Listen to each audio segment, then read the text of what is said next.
Well, that was a really interesting kind of way to start the show.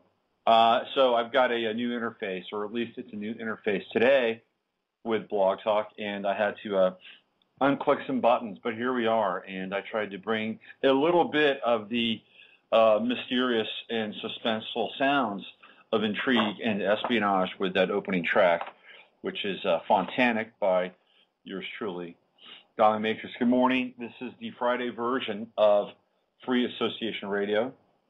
It's called the Friday FARcast, and on Fridays we endeavor to find people that are interesting and have something to share with us that is in the form of a book or a movie or a website or an idea that will grab you and compel you to go out and experience it. And today is one of those days.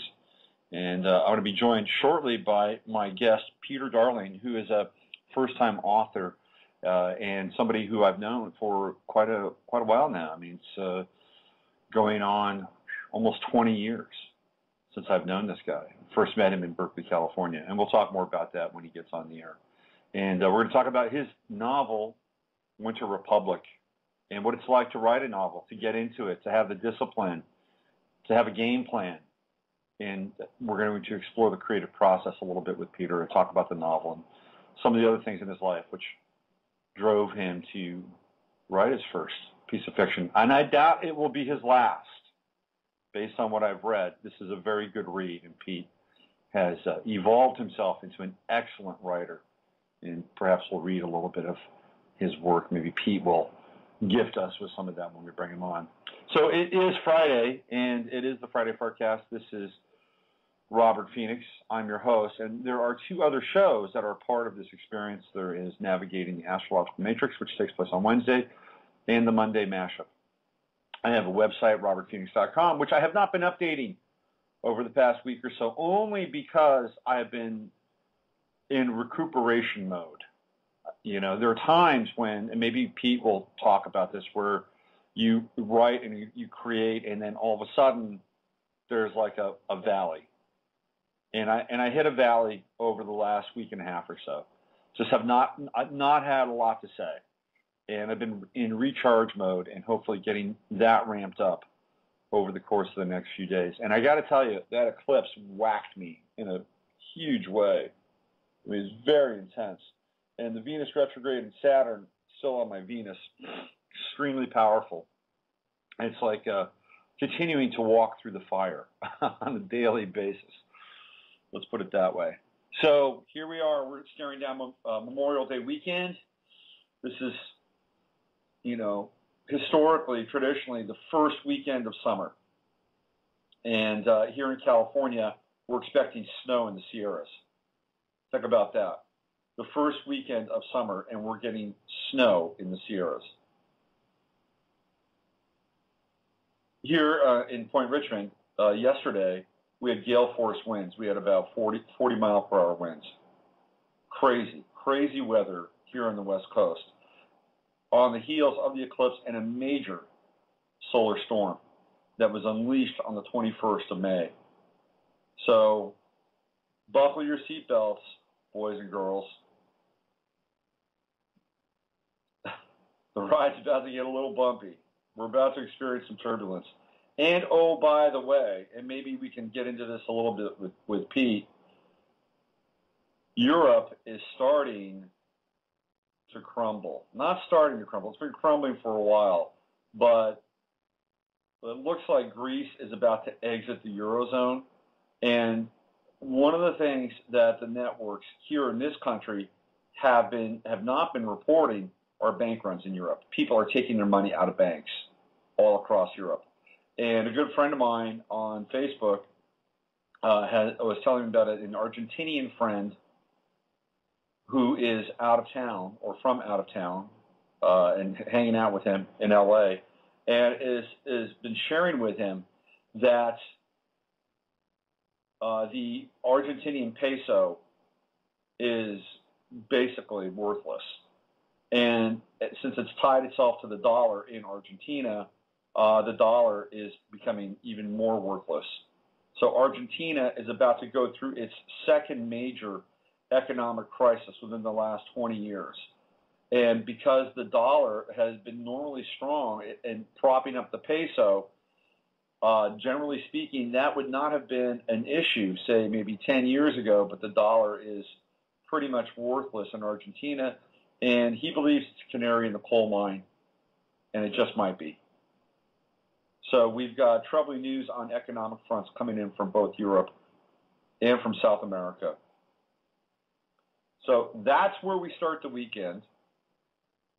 Freezing temperatures in the Sierras on the first official weekend of summer, and the ripple, the dark economic ripple of economies faltering, stumbling, failing in places abroad in South America and Europe. Okay, so enough of the doom and gloom. Let's bring on Peter Darling, and let's talk about the joy of his life, his first novel, Winter Republic. Here he is. Hey, Pete. Hey, Robert. How are you, man? Thanks for having me on today.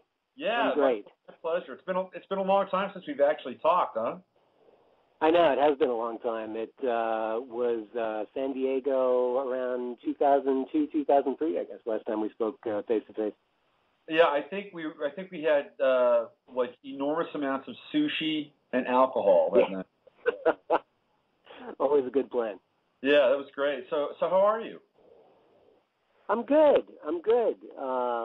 Really happy to have the book out, as you described. It's been a long project, and the next stage after you finally publish the book, then there's this whole other interesting process that comes along, which is figuring out how to market that and how much time you want to devote to that, and finding the different resources and avenues that are out there. So it's been an exciting time.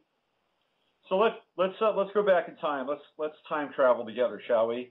It's I believe it's around 1998, and I'm living in a brick warehouse, a true warehouse in Berkeley, California, trying to keep this flagging magazine, this cult magazine, MONDO 2000, alive. It's on life support, and you wander by one day, and it just so happens that you're working just around the corner from MONDO. You come from Florida. And you had been a huge MONDO fan, and wouldn't you know it, MONDO is just literally a 5-minute walk away. So how clear are those memories in your mind these days? Yeah, still very clear. It was one of those moments of synchronicity. I had been just a huge fan of MONDO 2000 back in the early 90s. I was living in Florida at the time. And a friend of mine turned me on to it. And at that time, nobody had really, the internet and kind of technology explosion that we were all about to experience, nobody had any idea that this stuff was coming. There were some, it was basically a military project at that point that had turned into this, kind of communications hobby for a few really high-tech people. But the idea of the internet and the idea of the kind of, cultural and social changes that were going to take place just hadn't happened. But so I saw this magazine, MONDO 2000, and it was, kind of to me, it felt like this was the future. So you guys talked about the advance in communications technologies and how technology wasn't something just for, military research labs or for, corporations and kind of the mainstream world, but something that people could use as an agency of evolution for the whole human species. And I read about that. I was like, okay, this is it. I am in. Wherever this is heading, this is where I want to be. So the idea kind of, just sat there for a few years as I was living my own life and working on my own projects. And then I decided one day, I'm going to go out to San Francisco and see what happens, because it seems like, at that point, there's word about the web and some of these web companies that were taking off, and people living in, garages and warehouses and really doing some exciting things, had just started to reach the East Coast. and I didn't want to miss out on that. So yeah, I came west and was working for a magazine for a while for a computer science out in Berkeley, and then found out that MONDO 2000 was right around the corner. So yeah, just showed up and we met. Yeah, I mean, those were really interesting times, and those were the halcyon days of, when you arrived at MONDO, it was a really, fascinating convergence of sort of the garage or the warehouse mentality beginning to kind of fade away, because now the dot-coms and IPOs were starting to get in, on the internet, and we were there at that really interesting convergence. And, there was all these crazy companies that didn't really produce anything, but they got IPO money, right? And so it was a bittersweet time in some ways, because we were seeing, some of the ideas and some of the potential being unleashed. And at the same time, it was getting, morphed into this really kind of clumsy commercial, experience where people had to make money like out of the gate. And that was in some ways, it was a very difficult time for cyber culture. It was. And I think that when it started out in its early stages, it had a lot of hopefulness and maybe not a lot of, we didn't have to worry about financing or a lot of the realism about how we were, what was the next step, and crossing that gap between these great ideas that people were having and then, making it sort of mainstream. And I don't mean that in a bad way, but mainstream in the sense that something that could be accessed or something that was available to most of the people on the planet rather than just a few experimenters. That takes resources, and that was the hard valley that we had to cross, or that the industry had to cross. And I think, especially living through the bubble and how the bubble collapsed in 2000, that was a really difficult moment for everybody involved in the industry. Now, you and I shared a second chapter as well at eMusic, and were you there at eMusic when the bubble burst? Yeah, I was. I was there right when, at the moment that NASDAQ crashed in 2000, and there was, you could see people at the company, people around San Francisco generally. It had been a really wild ride, and I think at that point there was already a kind of sense that, okay, can this really go on forever? Because the stock valuations were crazy. As you said, there was a lot of stuff that was getting funded by venture capital that just, were not necessarily the most well thought out ideas, or ideas that had been thought out in great depth. And so I think there was a sense that the cycle was beginning to turn, in a sense that the party, may be coming into a new phase. And then NASDAQ crashed, and all the venture capital dried up, and immediately I think, people kind of woke up and said, okay, what do we do now? Yeah. And at that point, you and I were still working at eMusic, and I had put off going to school or finishing school because I quit school to come out to San Francisco because it was just so white hot in the mid-'90s. I didn't want to miss out on it. And then when the bubble popped, it's like, okay, I better get myself back into Plan B, and I went back to college at the San Francisco State and journalism program. And that's kind of where the next stage took off that led to me writing this book. Mm-hmm. Mm-hmm. Yeah, I remember, clearly it was April 2000, and the market crashed, and you could just feel the collective sphincter in the industry tighten, Yeah. And what's really... And it was instant. It was like the next day. Oh, yeah. I think everybody realized it was over. Oh yeah, I remember just days before that, Gene Hoffman, who was the president, sitting in the boardroom, where they packed everybody into the boardroom, and Gene was talking about the third round of funding, like it was a fait accompli, and then all of a sudden the market just tumbled, and the building was on fire, and people couldn't get out, and Gene was not so sure about that third round of funding. The challenging piece that I see around this, Pete, is when you look at, and you've been involved now in international politics, and you can't talk about international politics without looking at the international financial situation. And during that time, Alan Greenspan began to raise interest rates incrementally, over the course of the run up to the crash in 2000. So by the time, he'd raised it like another 1/8%, he'd raised it over I think 1.5% over the course of 18 months. And that 1.5% to you and I doesn't sound like a lot, but in terms of investors and in terms of cheap money, that it was actually quite a bit cumulatively, because the interest rate was not at 0 like it is now. It was, I think it might have been about 3 or 4 then. So, in that environment, you had ostensibly this artificial ceiling being placed on the growth and the expansion. It was like the big boys said, okay, you've had your fun, you've got your IPO money, the party's over. And now what we have is we've had an extended period of time of 0% interest rate and no available money. And this is really a very tricky place. If they had found, a sweet spot between Bernanke and Greenspan, I think the internet space would have been very, very different. And, you and I and our career trajectories might have taken a very different turn. Well, I don't regret, for my own case, I don't regret the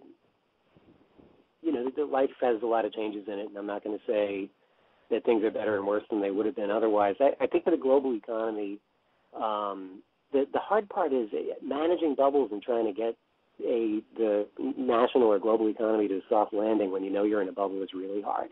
Mm-hmm. And nobody's really gotten that right yet. And we can see what's happening with China right now, where they are having a dramatic slowdown, and they're trying to solve that, or trying to get to a soft landing with a lot of new government investments. And I hope for all of our sakes that the Chinese get it right. But I think what Greenspan was trying to do ineffectively at the beginning of the 2000s, or in the very end of the 90s, when he was talking about irrational exuberance of the markets, and he was trying to put a damper on the market before it created a catastrophic collapse from overinvestment in too many non-productive ideas, non-productive industries and companies. And I think that's Greenspan didn't succeed in 2000, and I think that the collapse that we're living through now, that took place in 2007, 2008, is because people didn't put the brakes on soon enough. That there were too many, right, across the economy. Generally, people were buying too many houses, et cetera, et cetera. And so there's just this bubble mentality that we have that is really difficult to manage. And I think they tried and they just didn't succeed. I have a really funny story about the housing bubble. I remember being at eMusic, and there was a beauty salon, or hair salon down the street where I'd get my hair cut, right? And there was this woman who was, she's pretty cool. She, I liked her. She was affordable. I'd go there and cut my hair. So we developed kind of a relationship. And this is so indicative of the housing bubble. She said, "Oh, I'm buying houses." I'm like, "Oh, really?" Yeah. She says, "Do you want to buy a house with me?" I'm like, "Well, I don't know. This is an interesting prospect. Where were you thinking?" "Oh, Carlsbad, California. That's where it's at." So you've got this hairdresser buying houses in Carlsbad, California, and we call the top of the market. That's when it's time to get out. Yeah, for sure. So, all right. So let's fast forward. You go to journalism school, and then you got a job was it Microsoft? Yeah, that's right.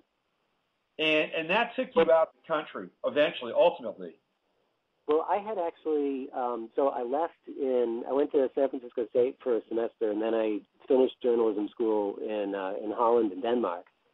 And then I was at Hokke School van Journalistic in Utrecht, and then the Aarhus journalism school. And then I just stayed in Denmark.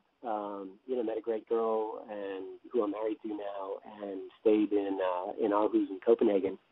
And then I was freelancing for a while. I was covering the enlargement of NATO and European Union into the Eastern, into the Eastern Bloc and former Soviet countries, and particularly the Baltics. And went to Tallinn a couple of times, and just tried to report on that. And that was just a great experience. It was something I had always kind of wanted to do, because I think I'd always, since I was, grew up in the Cold War, had kind of been hung up on the Cold War, and it was a way of it was just something that I'd always been interested in, and being able to cover that, being able to, be in the Baltics as they were talking about, well, we're going to get into NATO, and the European Union's going to come, and the political difficulties between the kind of the impulses of the Estonian population, the new Estonian government, versus what the Russians wanted or really didn't want, which was the Baltic accession into NATO, and then the Americans and Western Europeans applying pressure from the other direction. It was a really fascinating place to be, and I'm glad I did it. So you were a foreign correspondent. I'm sorry? You were a foreign correspondent. That's what you were, right? Yeah. Well, I wasn't. I was freelancing, so I wasn't on a stringer assignment from from New York Times or a specific entity, which would have been a lot easier. Yeah. But yeah, that's what I did. It was a lot of fun. Yeah. So, at what point along the way did you say to yourself, "I got a novel in me. I got to write a novel"? When did that happen?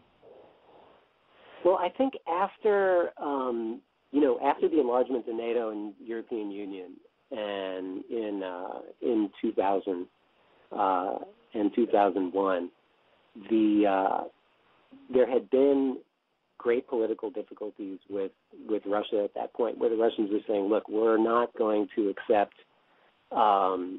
NATO on former Soviet soil. We're just not going to do it. It's not going to happen." And when the Russians say we're not going to accept something, what does that mean? That can mean a lot of things.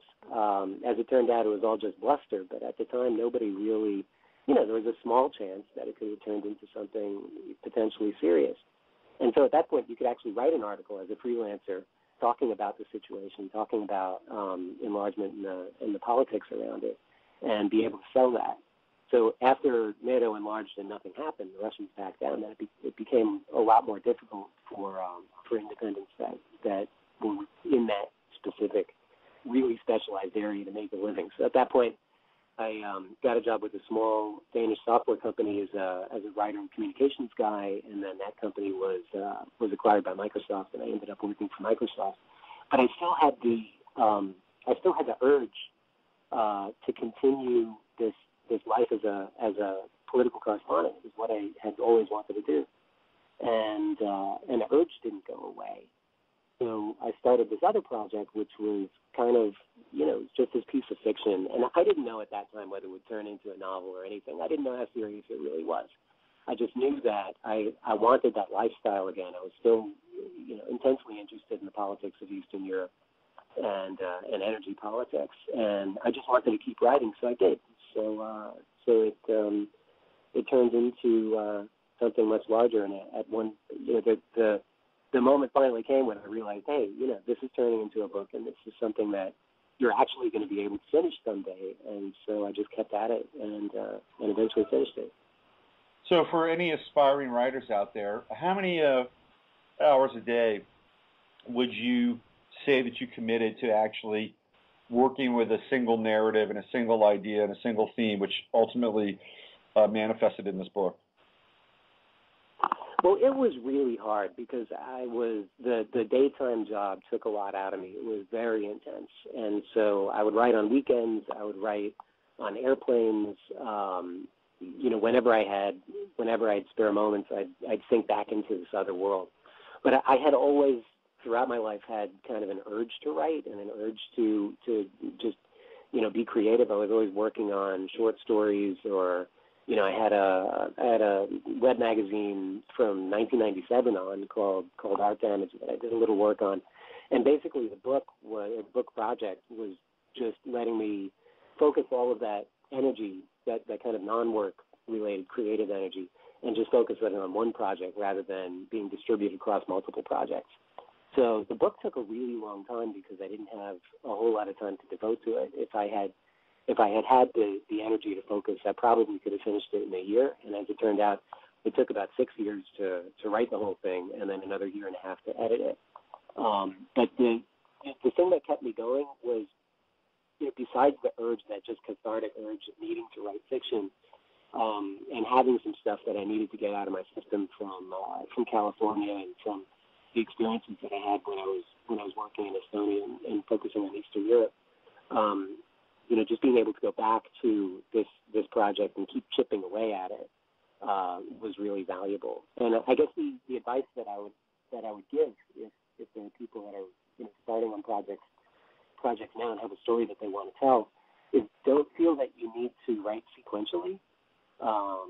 One thing that was really helpful for me is I woke up and I just felt about writing about California because there's a thread where the main character had been living in California, and then he's working through some of those experiences in the past and some of the regrets that he had from living in California. I would write about that.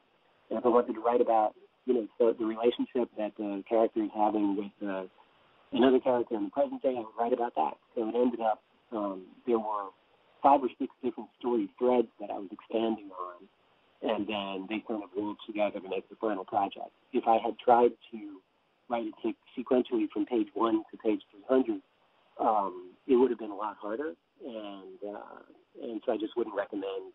You don't need to be locked into a really sequential process. So obviously, writing from a fictional perspective and writing from, say, a journalistic perspective, or working for a software company where you probably have to do technical writing or writing for summaries or overviews or things like that.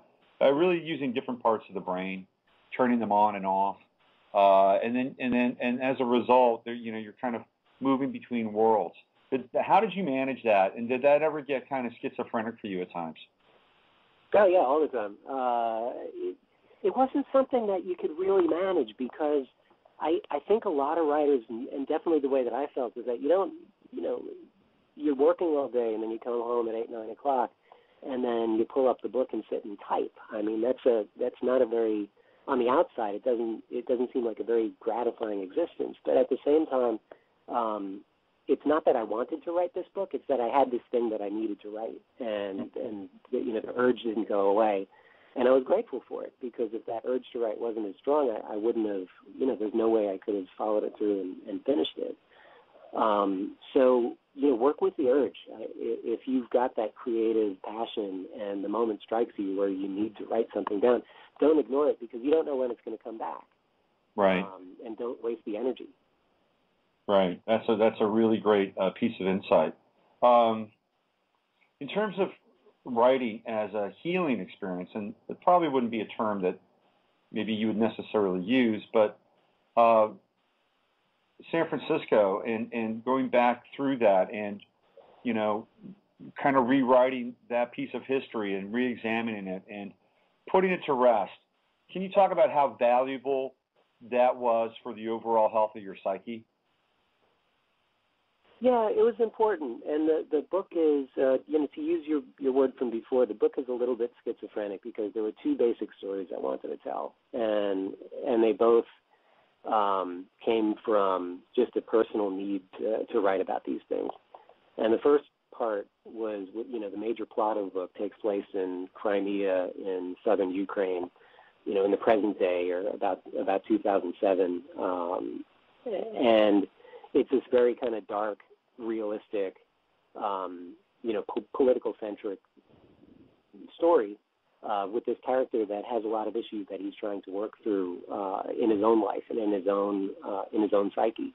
And then he's going back to these memories of this late 90s San Francisco, 1990s San Francisco, that are really ecstatic and holographic and kind of surreal. And you're not really clear, like, how much of it really happened in the precise descriptions that he's thinking in the book, and how much of it is kind of filtered through memory. And he's got a lot of regrets from those times, because it was, as we described it, San Francisco in the 1990s was a pretty wild place. There was a lot of stuff going on, and it had this very surreal kind of holographic quality to it. And then after the party was over, of course, there's there's a sense of regret, and I kind of wish today was more like then. I wish there was still this feeling of just unbridled optimism, and this feeling that the future would necessarily be a bright place because you could feel that it would be, and that there was a real sense of certainty and optimism that I think is lacking in today's world.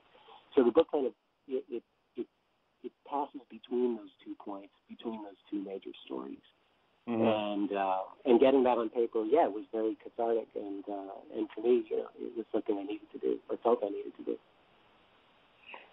What's interesting about that time is there were 2 kind of major ideas that were percolating, and maybe trying to compete, for the attention of one's consciousness.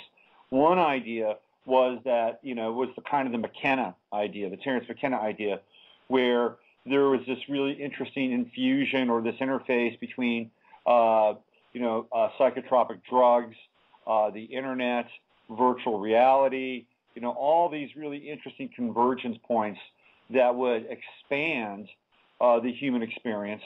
And then there was the kind of the more, the darker, more conspiratorial version, maybe the Gibson version or the Rudy Rucker version of, reality as being, or cyber reality as being one that's a locus of control and surveillance and manipulation of the individual's thoughts and feelings and processes. And those 2 were kind of competing at that time. And unfortunately, it feels like the latter one has kind of, gained prominence here, Pete. I mean, we're kind of staring down a pretty dystopian future in terms of economies and the expanding and the exploding surveillance economy that's taking place here in this country and all over the world, for that matter. Yeah, the surveillance economy it's real and it's there, and there's no way around that. I think the idea of I think it's interesting if you talk to a 20-year-old today, I think the idea of privacy would seem quaint to them because they have grown up and have kind of become conscious in a world where the idea of privacy is less relevant than it used to be, because obviously there's no guarantee of privacy, there's no guarantee of a sense of being able to stay away from these kind of larger surveillance structures. But at the same time, the 20-year-olds seem to be doing okay with that. It's not, it seems like it's not necessarily, it's not the end of the world. It's different. Well, they've gone the other way. If you go to a Tumblr page, I mean, they've gone completely, every detail of their life is broadcast. Yeah. You know what I mean? They just said, screw it. It's out there. I don't care. Here it is. Yeah, and I'm not sure, I think because they do have that understanding or that acceptance of, hey, look, I'm not going to be able to keep my life private, so, why not go the other direction? And it doesn't seem to, be a pathology or causing a pathology in their case. I think, it's a little more troubling for us because we're a little, maybe, we're older and remember, or have less of had an expectation of privacy that's not there anymore. Yeah, it's a real interesting dynamic between what we call privacy and anonymity, right? Because, yeah, exactly. Because you can be anonymous and still not be private. And that's entirely true.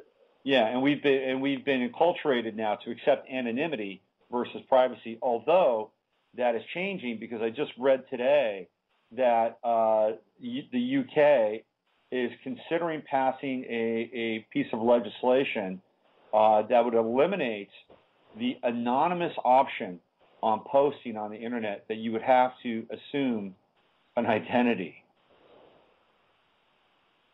Well, so it depends on what you're concerned about. If the concern is that if everyone has to post under an identity, that it'll remove it'll remove privacy or remove the option of anonymity. I think that only matters when you're dealing with other people like yourself.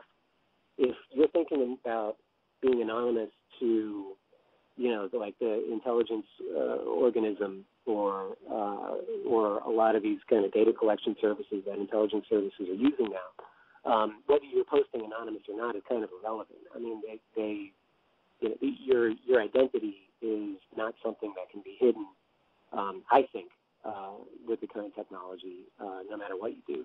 I agree. You just have to accept that and be.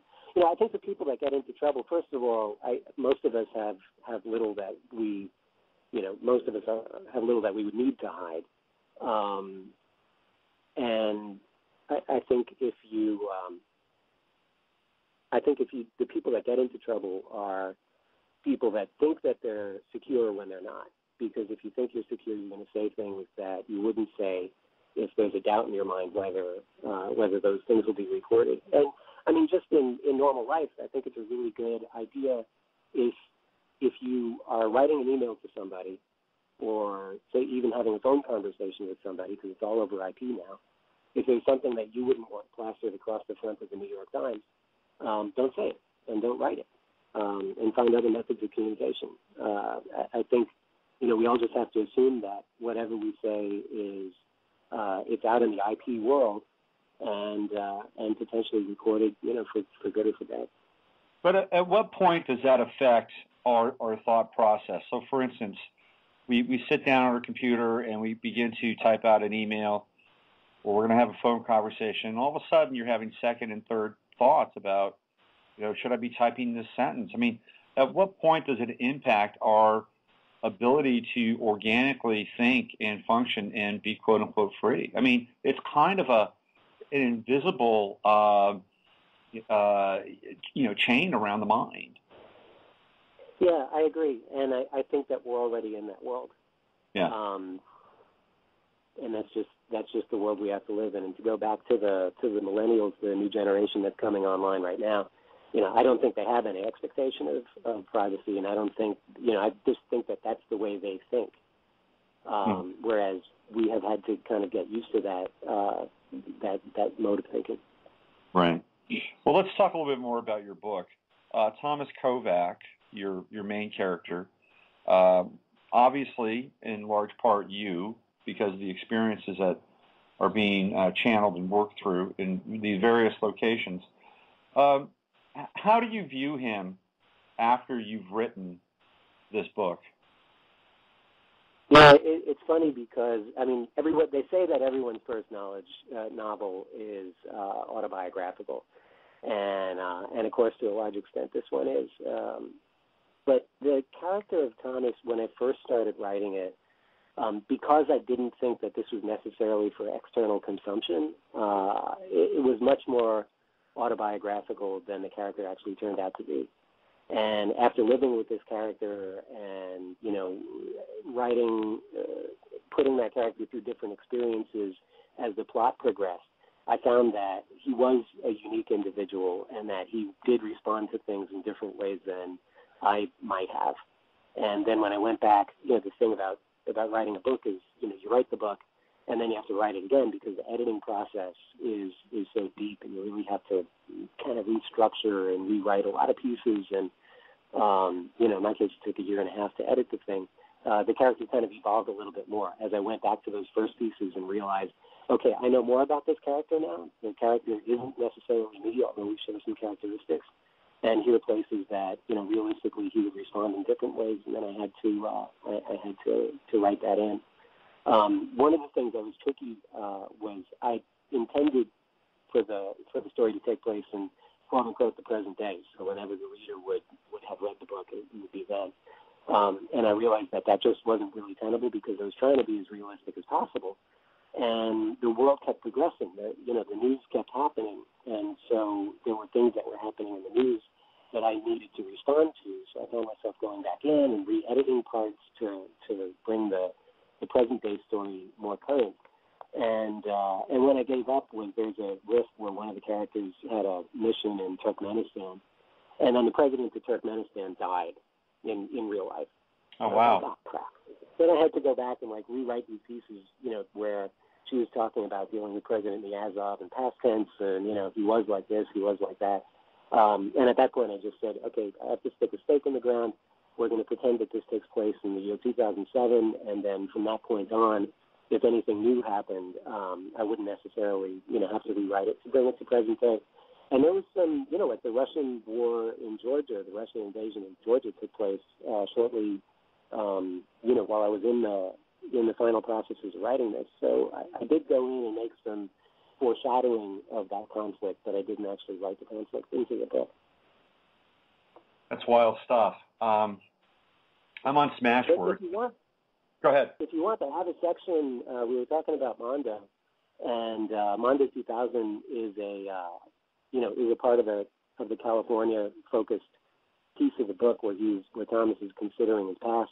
And I have this bit that I could read. It would be a couple of minutes if you don't mind. That's awesome. I was going to ask if you wanted to read something because I was on Smashwords and I was going to read something, but this is good. It's a good synchronicity. Yeah, go for it. Let's hear a bit of Thomas Kozak's recollection from his halcyon days in the cyber paradise of San Francisco of the 90s. Okay, great.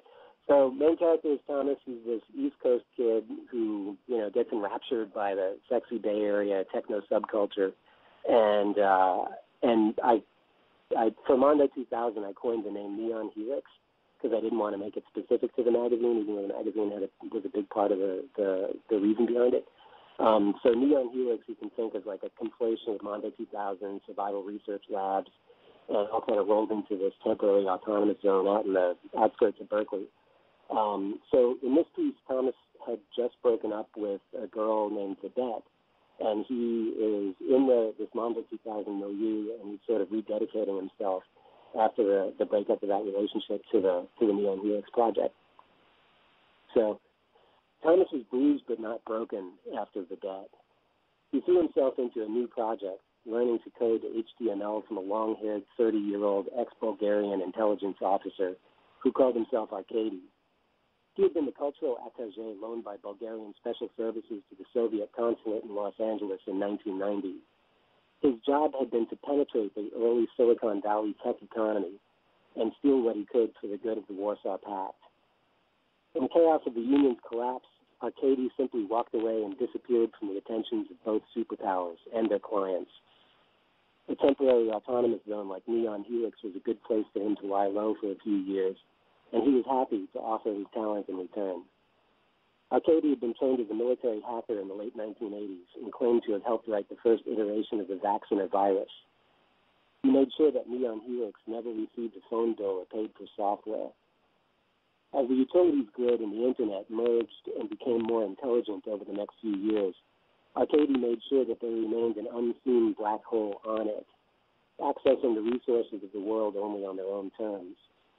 When Floppy drunk on Old Crow, he would joke darkly in an uncomfortable detail about flaws in the security of the American Strategic Nuclear Command and Control software. HTML, according to Arkady, was just a toy. But it was new, and he and Thomas used Notebook and a pirated copy of Photoshop to build one of the world's first web magazines, just a few weeks after Netscape launched at the end of 1994. Under the circumstances, it was easy for Thomas to fall in love with the idea of the nascent web. While it was still new, the concept of cross-linking interconnected data in infinite configurations, the links upon links, was exactly what he and the rest of the Neon Helix project meant when they talked about human evolution becoming technological and externalized rather than strictly biological. He often spent 12-hour shifts coding, forgetting to eat, lost in the syntax of this new world. He wouldn't realize till years later what had been driving him. The logic of the code making up for what he saw then as the lack of logic and Vedette slipping away. Throughout the mid-'90s, a lot of people came, joined the project briefly, made their contributions, and left. A few became sloppy and were arrested for different nonviolent crimes, while others wore themselves down and disappeared, or simply drove themselves mad. There were casualties, undeniably. But the scene held together because most of the people in the project truly believed that this new technology, computational, psychological, and chemical, would be transformative and democratizing for the species. They had faith that their project could be the agency to effect the changes the world so obviously needed. The end of the Cold War and the explosion in the rate of evolution of human communication was only the beginning of what was to come. And one of the proofs that supported this was that their ideas began to take root in circles that were influential, not only among ravers and weekend wasters, but also among the universities and advanced research labs that were actually building the next generation of the new technology. The helix found its way into the DNA of many early technology projects, and the idea became manifest in ways that seemed at the time historic, even inevitable. Good stuff, man. Sounds pretty familiar to me. Yeah, it does. Yeah. I mean, the whole thing about when you and I and Andy worked on the MONDO website, which was really kind of ironic because here's this magazine that's trumpeting, the clarion call to the digital age and, the mind-body interface, and they didn't even have a website. It was shocking. Yeah, that was funny. Yeah, and then we got down and we did that website and actually created kind of a, in my estimation, pretty early e-com model, and it was very, very simple, almost primitive, but it worked and it was functional. Well, I think, complexity for complexity's sake doesn't really help anybody, and I think the most effective communication vehicles on the web back then, used communications principles that have always worked from day one, and simplicity and making content accessible and really featuring the content was what works. And I know there was a lot of in the 90s movement in the magazine world to experiment with deconstructivist typography and really wild layouts. But one of the things I loved about MONDO, just strictly as a magazine project, was that even though it was very artistic and not just in the art that was being presented in the magazine, but also in the layout, it never got to a level of unreadability that some of the other magazines got to in an attempt to use layout as a proxy for, wild and crazy ideas that they didn't really have. And, right. And at the end of the day, it was the ideas that made MONDO as special a place as it actually was. And I think it had an enduring impact because of the ideas. Well, MONDO begat Wired magazine, and that was Wired was the bastard child of MONDO. I mean, the guys, all the Wired peeps were hanging out at the MONDO house, before Wired took flight, and they just absorbed, everything they could. Kevin Kelly was, he was kind of a MONDO hanger-on for a couple of minutes, and then all of a sudden there's Wired.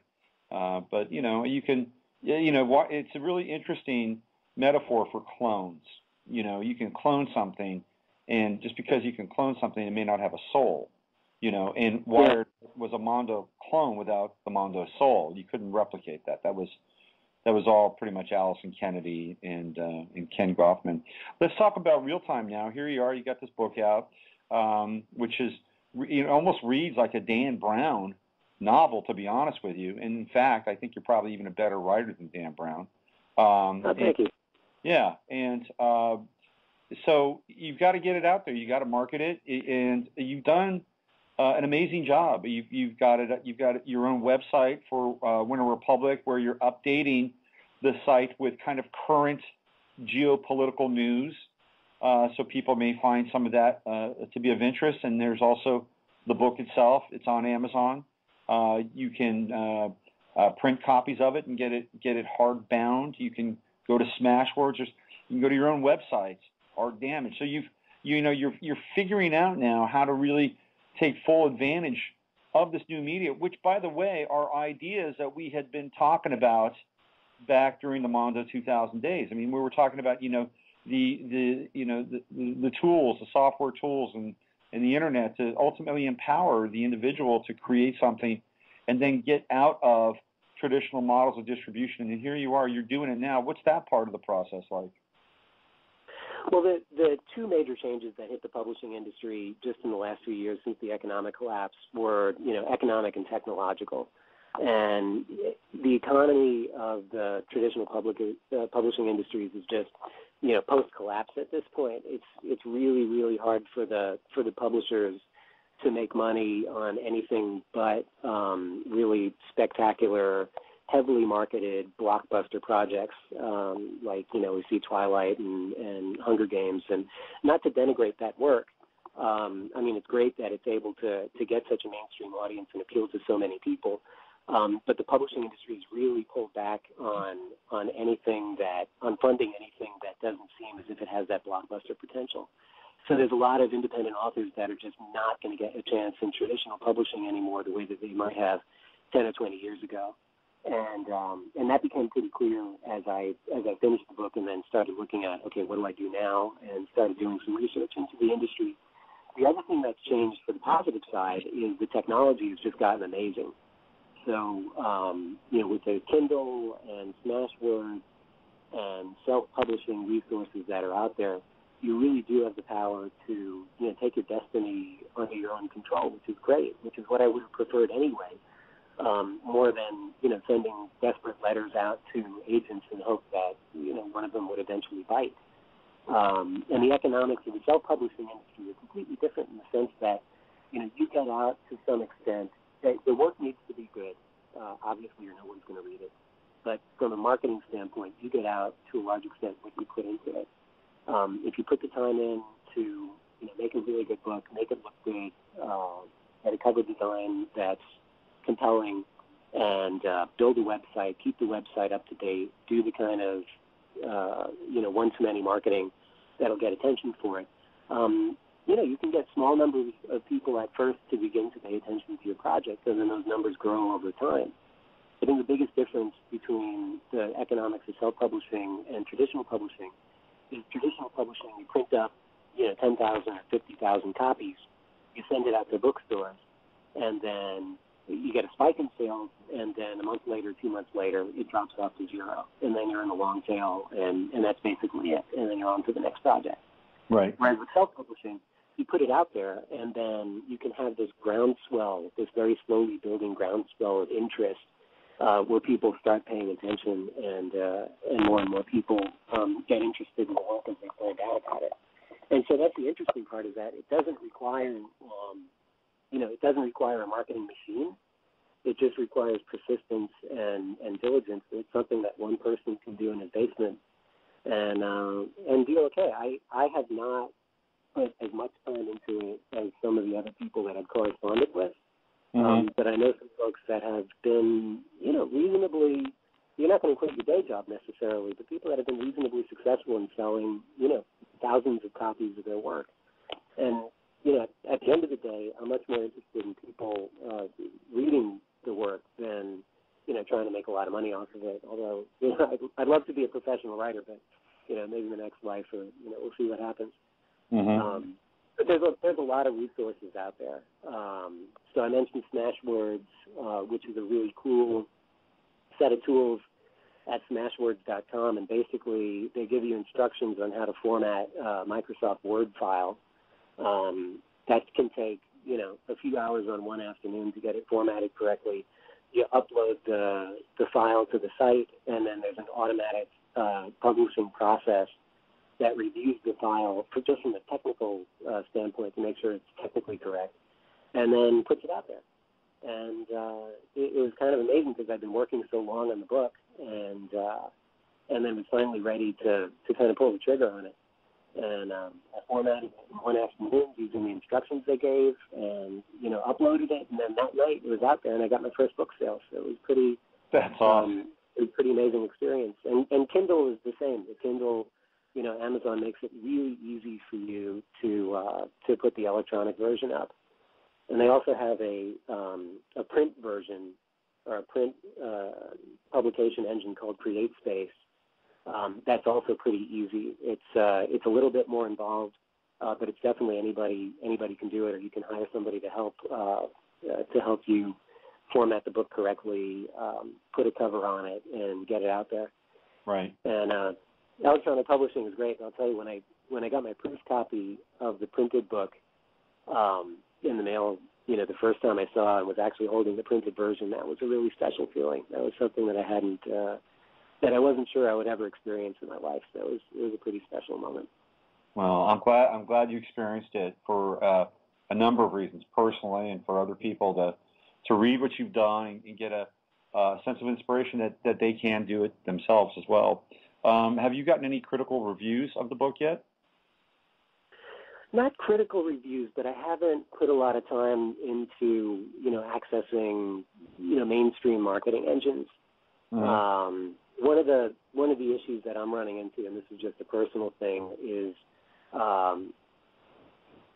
the marketing work that I would need to do for the book is a little bit similar to what I do all day at my day job. Yeah. And so I just kind of, have a natural. It's a little bit harder. It's a little bit harder for me to get over that barrier.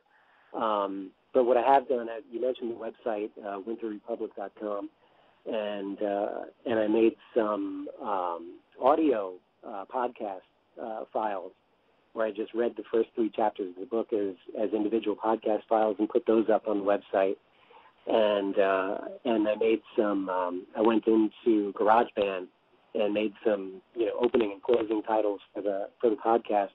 And what was cool about it was it's a completely different experience, completely different parts of your brain that you're using, from being creative writing the book to, designing the cover in Photoshop to doing the voiceover for the audio podcast, getting into GarageBand and actually, writing some title music, which I'd never done before.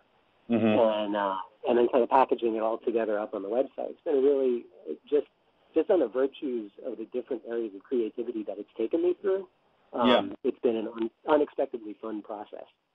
That's awesome. Does Thomas Kozak have a Twitter account? No, I have a Twitter account which I use, and no, he doesn't. That's actually a really good idea. Yeah, there are writers out there that have done that. They've taken their characters and given them Twitter accounts, and they've managed to actually garner a fair amount of followers. So you may want to put that in your marketing toolkit. One thing that I think is fascinating that one guy I know has done and did successfully was he did do audio podcasts of his whole book with one chapter per podcast, and then he put it all up on iTunes as a free download. And then it took, I think it took about a year and a half, but between that and his website, he was getting a few, more than 1,000 downloads of the work, and there were a lot of people that had a conversation going on his blog, and then he was able to take that as proof that he had some good work and was able to self-market. Took that to a traditional publisher and actually did get a traditional publishing deal out of it. And I think they bought a series of books, and I think he's on like his 3rd or 4th book now for them. Mm-hmm. So that's one way that you can kind of meld the two worlds and get something closer to what you would think of as a traditional publishing career. Right. Well, it's an interesting dynamic, Pete, because we began to experience that with music, around 2000, 2001, 2002, when a lot of the tools to make music became much more democratized, and now you can get a whole little suite of tools in an Apple, and you can play around and make your own music, and as a result of that, there's a flood of music on the marketplace, and the music industry is really a kind of a tertiary industry now in many ways. And so, as the whole brick and mortar relationship with music died. I mean, go find a record store somewhere. I dare you. It's almost impossible. And you'd have to go to a Best Buy to go find CDs. I mean, the CD store is gone the way of the steam engine in cars. And now we're seeing it in print. You mentioned that we're seeing it in print. And I just talked to a friend of mine yesterday who got laid off from probably the largest, quote unquote, new age bookseller in the United States. He got laid off. And, we're at this place where the digital divide, has kind of overtaken, the physical, temporal realm of distribution and marketing. And the challenging part around this, Pete, is that the economies have not been able to keep pace with the technology. The social economy has not kept pace with the technology. And so, here we are. We've got all these tools. We've got all these people being democratized and empowered. But now, there's not the same kind of money system or the same kind of money link to support this. I mean, if the price of food was down by 40% and the price of gas is down by 40%, all of a sudden, it becomes a much more even playing field, and somebody says, "Hey, I'll go spend $7.99 on Pete's book because I can afford that." We're just in this really weird flux with technology and hard goods and services, and I don't know the answer to it. Unless somebody could uncork Tesla's free energy, and then we all step up to the next level together, and it all becomes irrelevant at that point. What are your thoughts on this very strange and awkward interface we are now between the digital technology and the social economy? Yeah, it's really hard, and I think for me, one of the most drastic areas is in the news business, in the journalism business. Because the really important journalism, even in today's digital space, the digital distribution space, the really important journalism is still the old school investigative journalism. If you want to get the story about what's happening in Washington or what's happening in with the oil industry in some of these far-flung places around the world, or what's happening in Russia or wherever, you need to send somebody to that space. You need somebody on the ground who has time to be an expert and time to do the research. And especially, in my view, the most important stories are the investigative stories. That takes a lot of time, and it's also risky in the sense that you don't always get the story, and if you do get the story, you don't always get it in a way that lets you publish it without getting sued out of existence. And so, without the resources, the New York Times and Washington Post are still able to fund this kind of research or this kind of journalism, but a lot of other entities are going out of business. And it's great that we have Twitter and blogs and a lot of people saying what they think, but if we don't have people actually able to be paid to live their life as a professional journalist and go out there and find the primary research and bring the story back for the rest of us to talk about, Watergate. There will not be another Watergate if you don't have Woodward and Bernstein getting paid by the New York Times or by the Washington Post. And I worry about that because I do see the economic model is broken down. And I don't know, definitely the volume of important kind of international journalism is going down. You still see great things coming out of Europe for the time being, which is good because they've got, to a large extent, a publicly funded model. But definitely in the United States, the volume is way down, even if you do have some high-quality outposts like PBS and NewsHour and Frontline, and that troubles me. Yeah.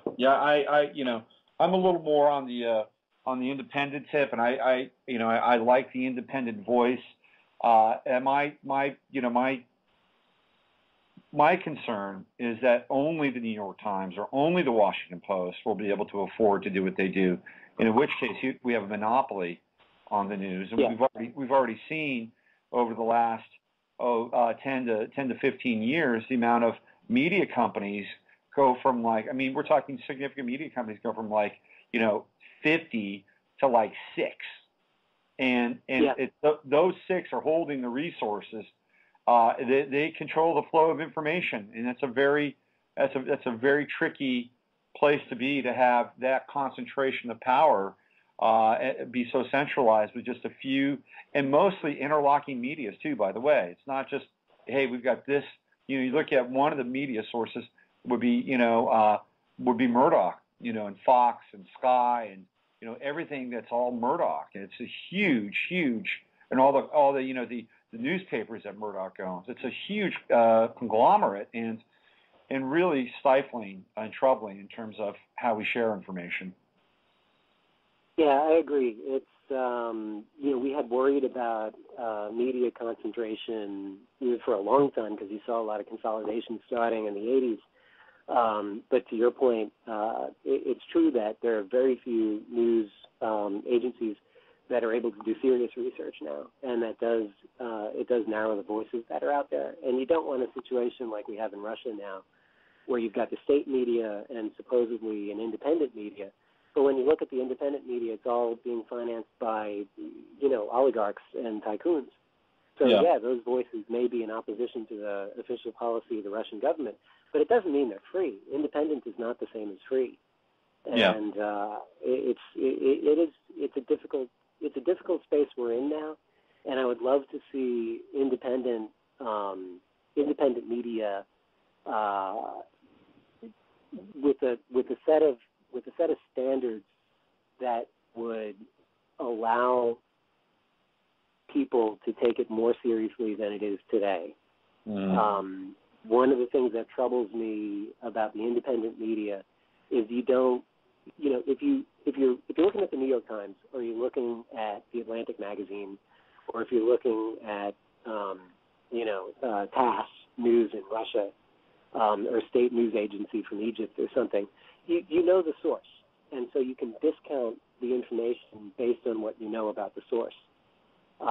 With independent media, most people don't have the opportunity to do that because, there's a lot of dark horses out there, and most people have a natural skepticism, as they should, towards sources that they don't know and don't understand and don't necessarily, know what the political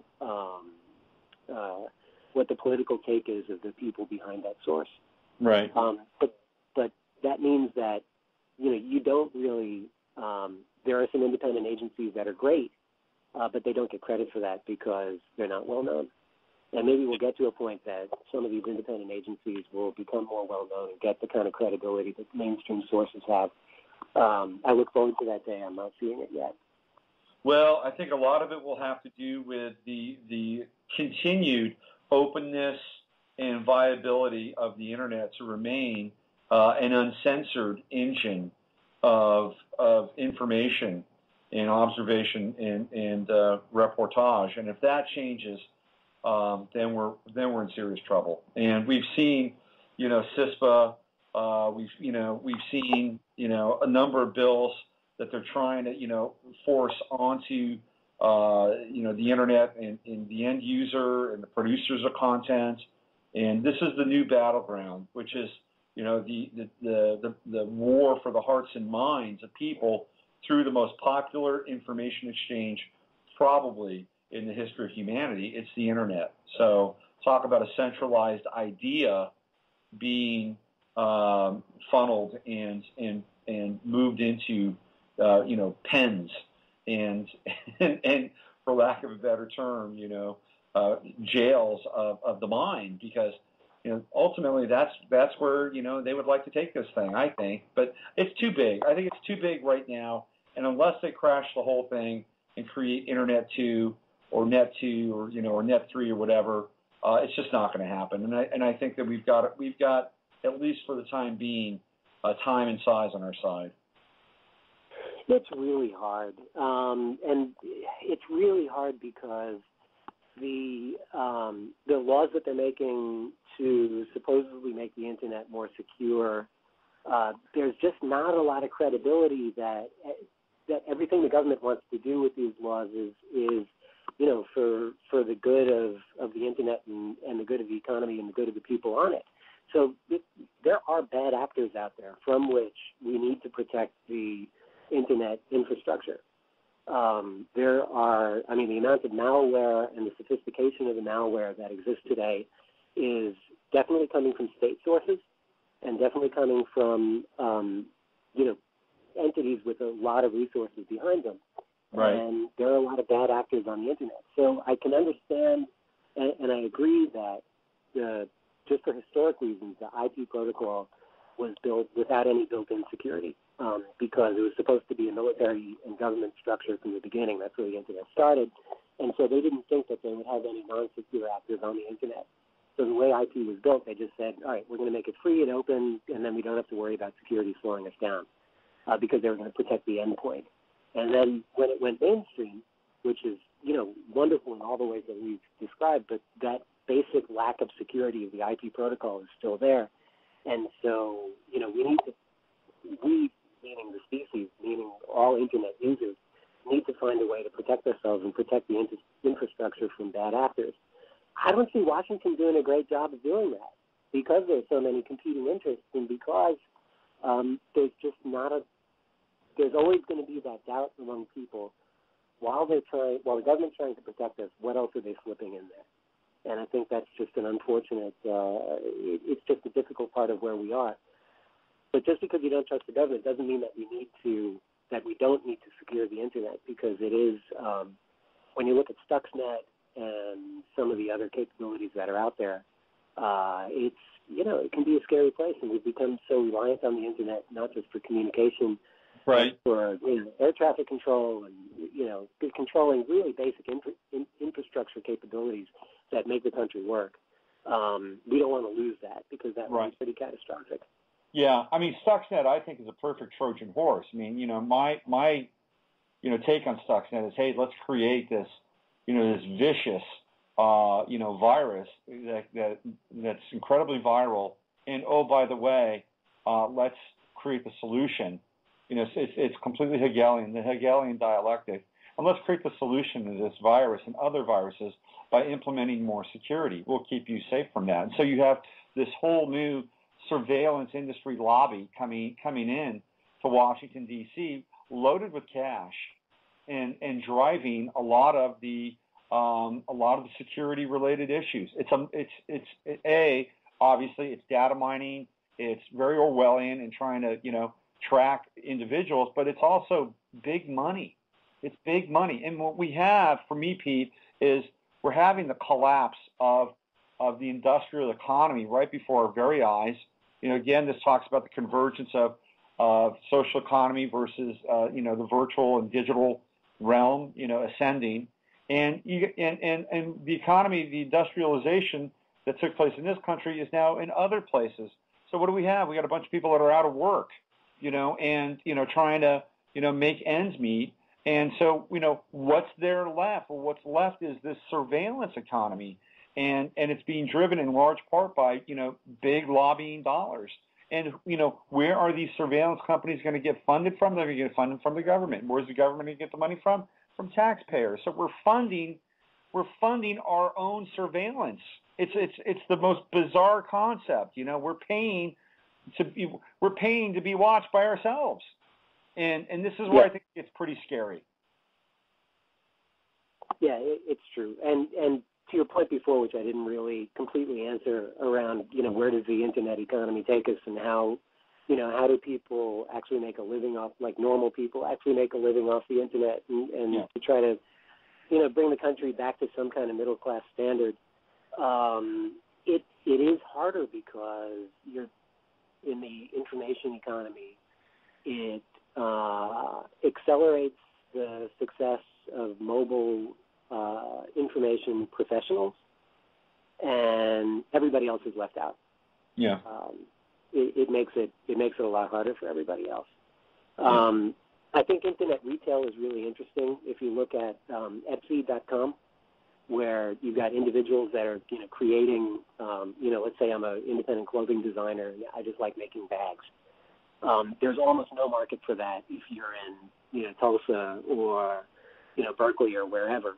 You've got only your local market that you can access, and it's really hard to get out. But with Etsy.com and some of these tools like that, okay, now you've got a global market that you can sell to. So it does, on the retail and small scale manufacturing side, there are some opportunities out there, but it's a long way from going mainstream in the sense of recreating a middle class that this country's really losing. Yeah, I agree. So on that note, you've finished your first book and you're out there testing the economic waters.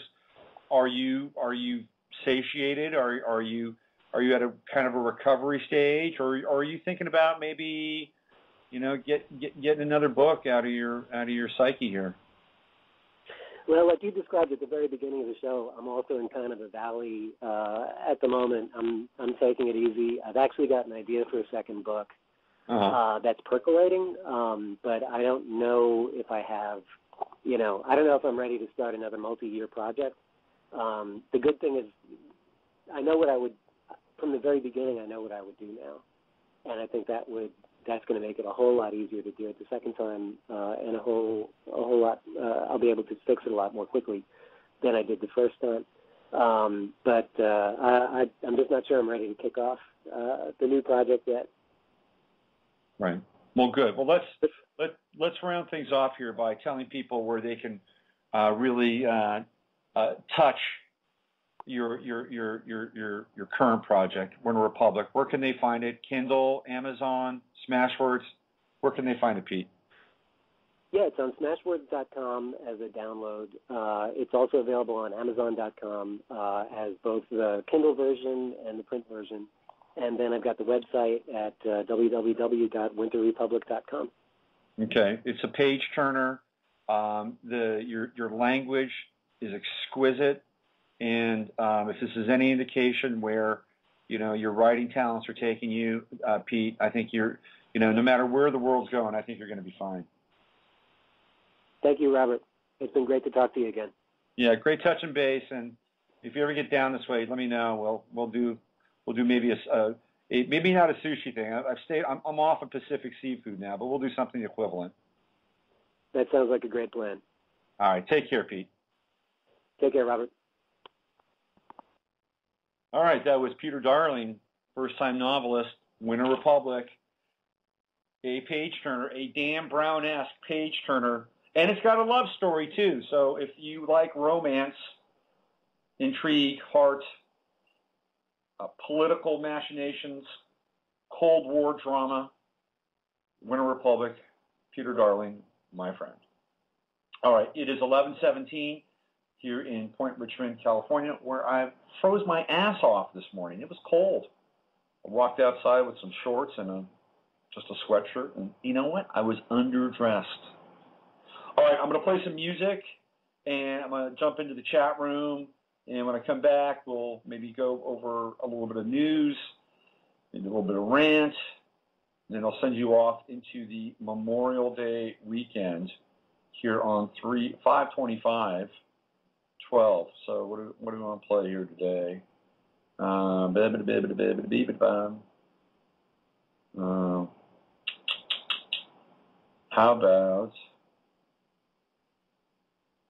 about Great Big Water? All right, this is Great Big Water.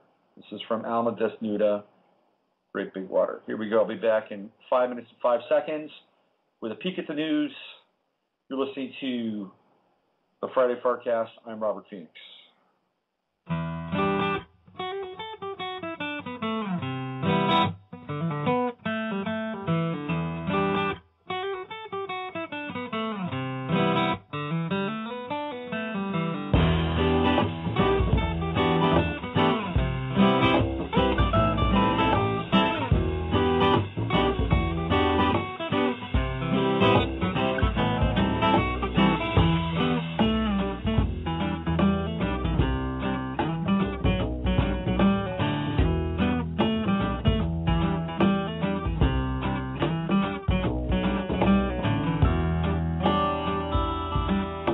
I used to stump around and I'd wonder why,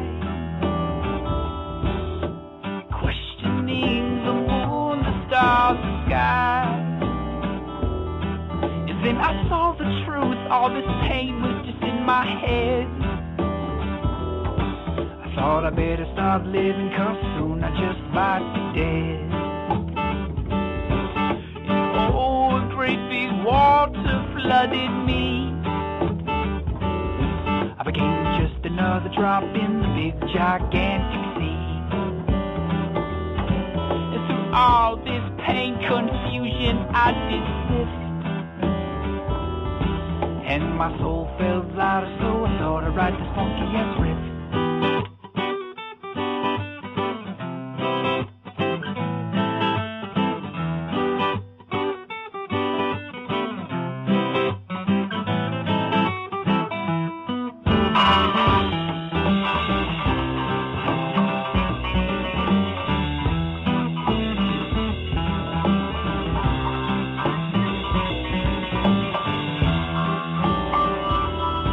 The next step, oh well, I took it logically,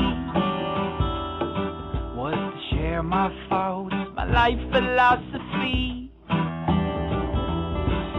not all of the people wanted me to speak. They wanted the safety and the comfort of their negativity. And then I read the words of Mr. Gandhi. Be the change in the world you want to see. And so I closed my mouth and I tried to live the truth. It's always a whole lot harder than preaching from the preacher's booth. Oh, a great big water flooded me. True, we might be drops, but we ripple to infinity. And if ever you should forget this and start the trip, just listen to this message while we drop our funky riff.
Alma Desnuda, Great Big Water. And speaking of Great Big Water, crossing the Caribbean, going from Montego Bay, Jamaica, to Miami, Florida, a passenger on an American Airlines plane went nuts. It was taxiing after landing in Miami.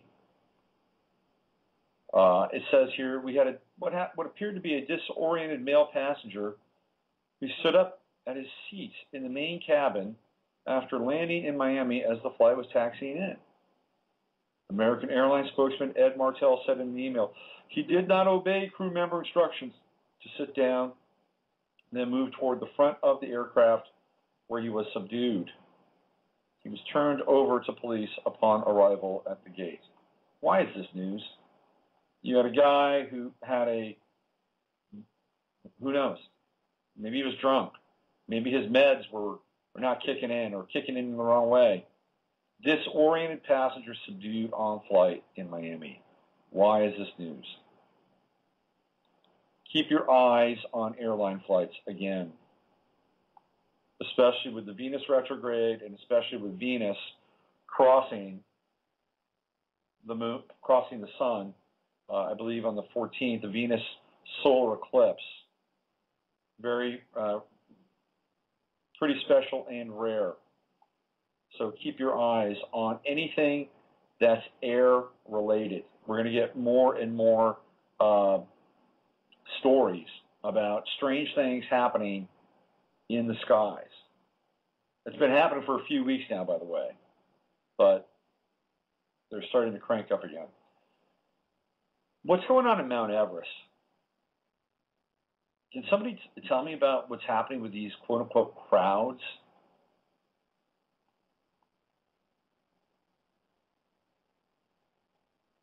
This is from Kathmandu. Scores of climbers were headed for the summit of Mount Everest on Friday in what is expected to be another busy weekend on the top of the world. Last weekend, 4 climbers died on their way down from the summit amid a traffic jam of more than 200 people scrambling to conquer the world's highest peak as the weather worsened. A similar crowd is expected this weekend, but there have been no reports of climbers in trouble, and the weather is good. So I guess they're flash mob in Mount Everest. This is what it is. It's a Mount Everest flash mob. So I guess this is the last day of the climbing season, which is why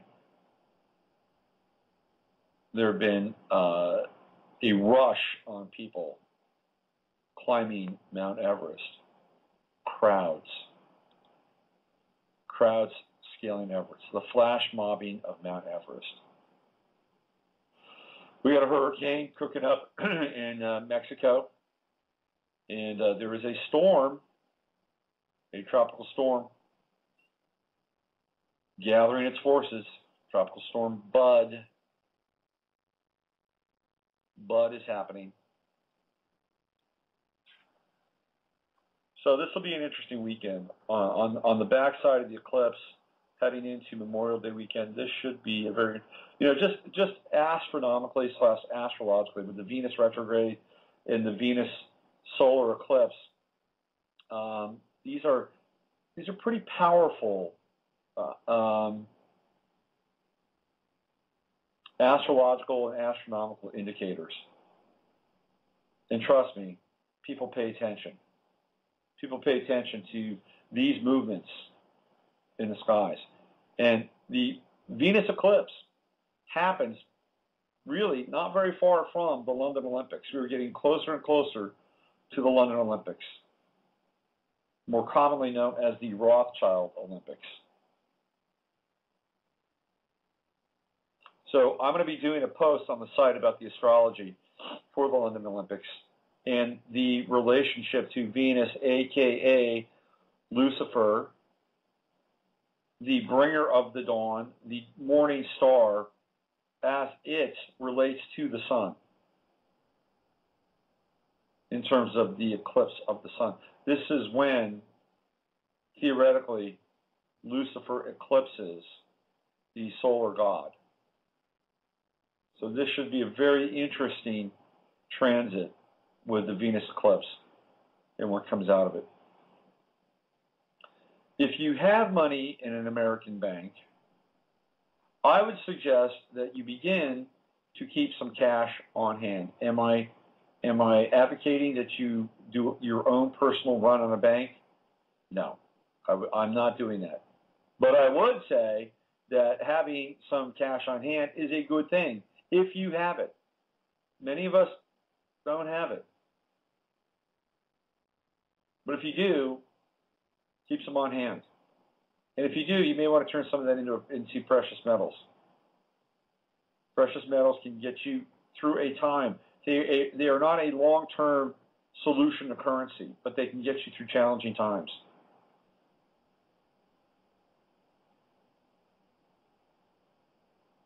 One of the things that we're going to be looking at soon is what happened with Facebook.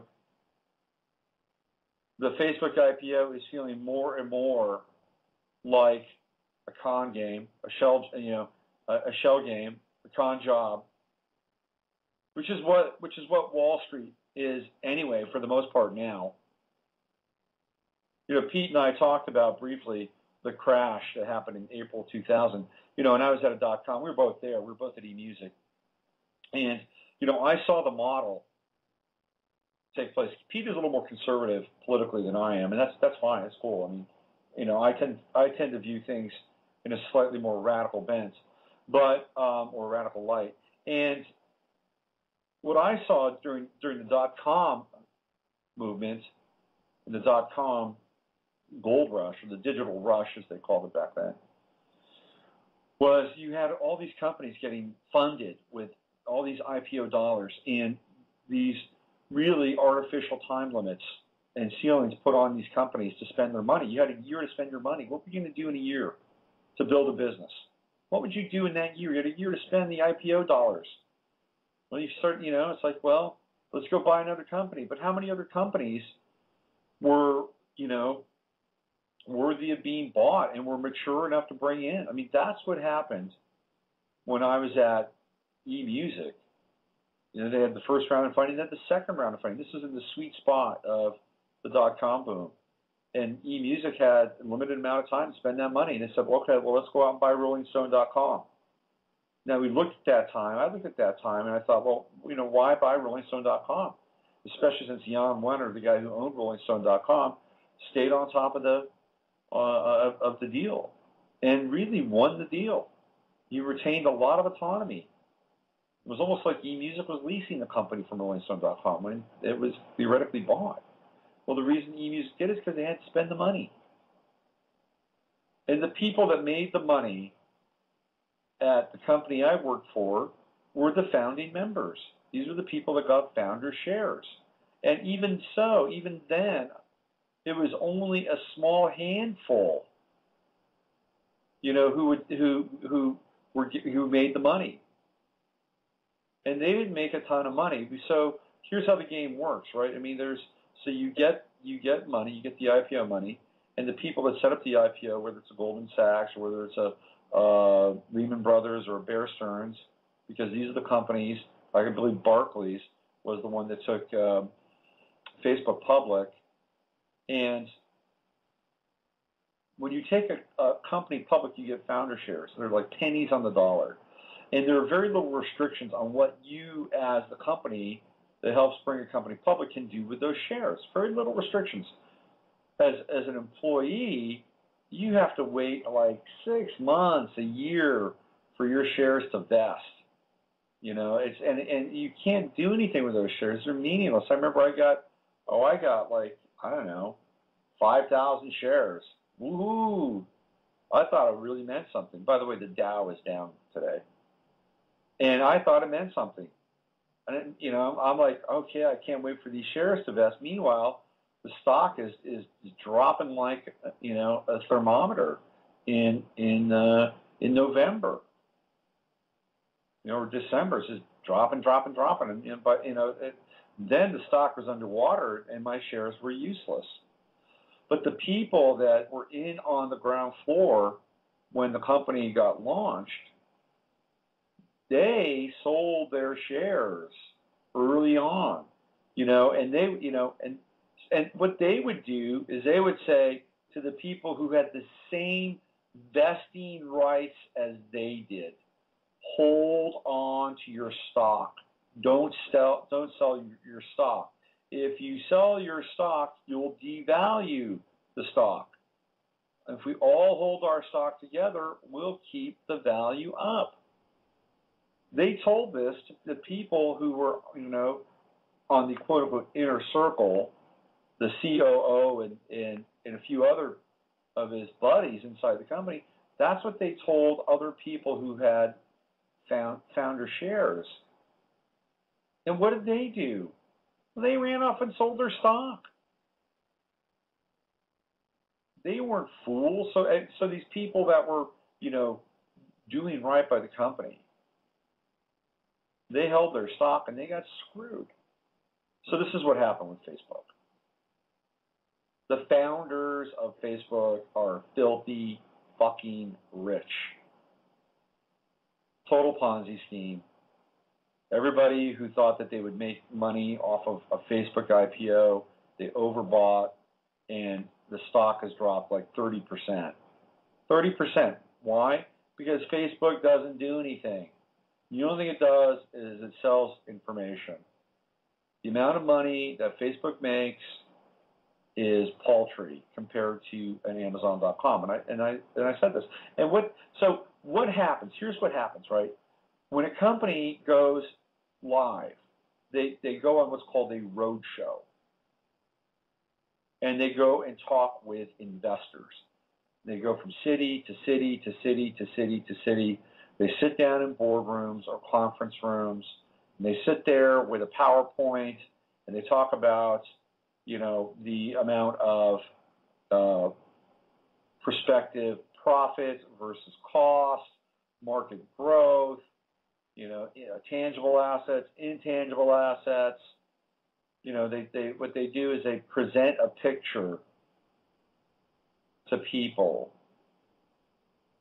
that allows people watching the roadshow to say, hey, this looks like a good fucking company.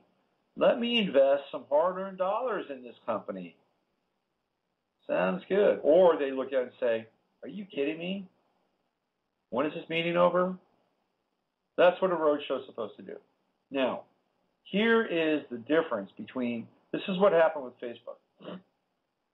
Facebook had a public valuation, okay? You had analysts that were valuing the Facebook stock at price X. Meanwhile, Facebook is doing their roadshow, and who knows what they were doing with the roadshow in terms of secrecy oaths, but they were on their late running roadshow, meaning their roadshow took place just really prior to the IPO. They were valuing Facebook at a lesser value than the analysts were valuing or evaluating Facebook on a public level. So there were two conflicting values to Facebook. There was the public value, inflated, then there was the real value that the roadshow people were getting. Now, the roadshow people, they're not dumb. They're watching the marketplace. They're seeing that, Jim Cramer is rating Facebook here, and meanwhile, in their private meeting with Mark Zuckerberg and his minions, Facebook is being evaluated at a lesser level. So what are they going to do? They're going to wait till Facebook's stock drops, and then they're going to buy. And, where the bottom of that stock is, nobody knows. But what the public didn't know was that there were two different values to Facebook's stock, and they got taken in. They got taken in by the street value versus the behind closed door value. And that's why there's a problem. And it was deliberate. It was totally deliberate. And that's why there's a problem. And there's a scandal. There's a Facebook scandal brewing. Some people are wondering now, is Facebook a limited hang? I don't know. Could be. Could very well be. We'll see. But will anybody actually be punished? Does anybody ever get punished anymore for a white-collar crime? And I'm not talking about the Bernie Madoff clone that's in prison, by the way. If you think that that's Bernie Madoff in prison, you're wrong.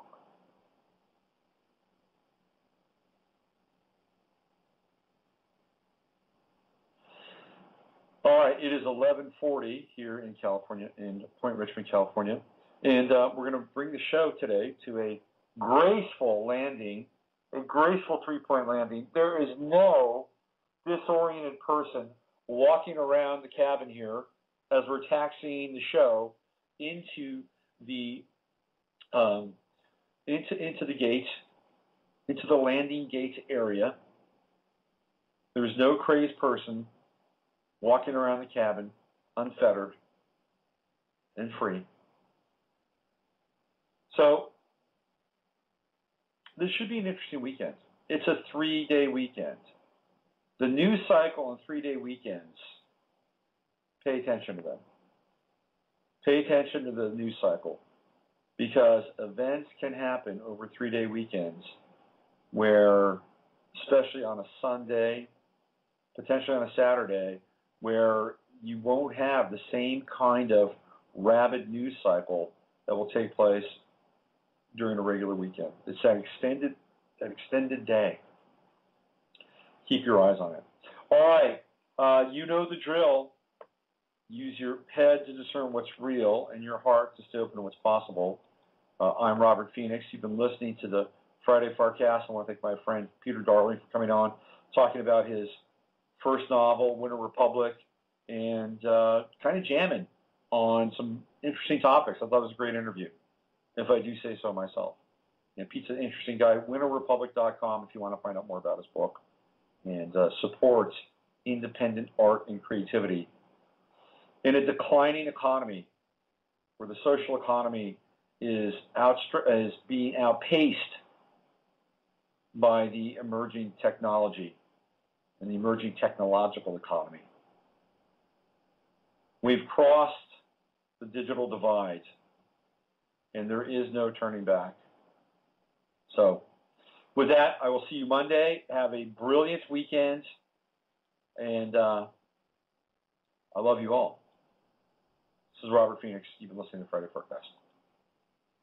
We are living in a computer-programmed reality, and the only clue we have to it is when some variable is changed and some alteration in our reality occurs. We would have the overwhelming impression that we were reliving the present, déjà vu, perhaps in precisely the same way, hearing the same words, saying the same words. I submit that these impressions are valid and significant, and I will even say this: such an impression is a clue that at some past time point a variable was changed, reprogrammed as it were, and that because of this an alternative world branched off.